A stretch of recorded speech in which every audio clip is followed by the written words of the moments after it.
Good morning, everyone. We'll continue here in the words of the RAMBAM. Hilchos Yesodei HaTorah Perek Vav. Today is Ois Vav, the 6th chapter, the 6th letter. Very interesting halacha. And I think, as we shall see, it has a practical application to today. Kli. Shayishem Kosav Alav. If you have a vessel that Hashem's holy name was written on it, Koitzeitz es Mokim Hashem V'goinza. You have to cut out the name, the place where Hashem's name is, and put into what we call Geniza. You put into Shemus, where you tuck it away, and it's eventually going to be buried in a cemetery. Even if it's engraved in a metal vessel, or in a glassen vessel.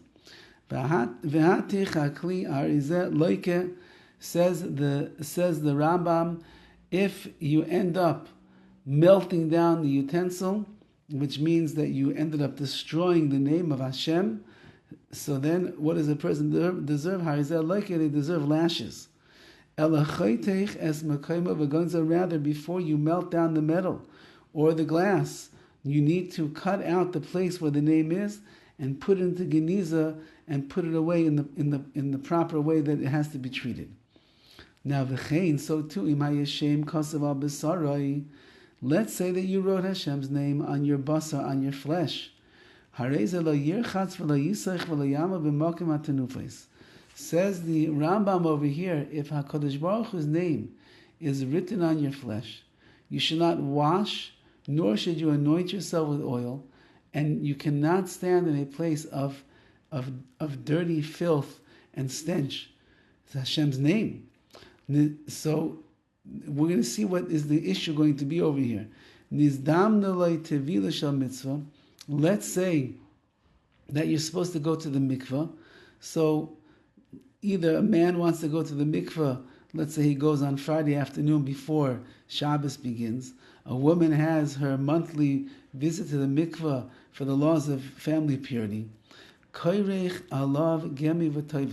says the Rambam, you need to cover up the name of Hashem. So you should wrap some kind of a bandage or the like around it. And if you cannot find gemi, which is like some kind of material over here, reeds or the like, if you can't find that, then you should wrap your clothes around instead. However, says the Rambam, you can't wrap it around too tight. Otherwise, when you go into the mikveh, so the water will not be able to get to that area of your flesh, and it won't be a good tevilah, it will not be a good immersion in the mikveh.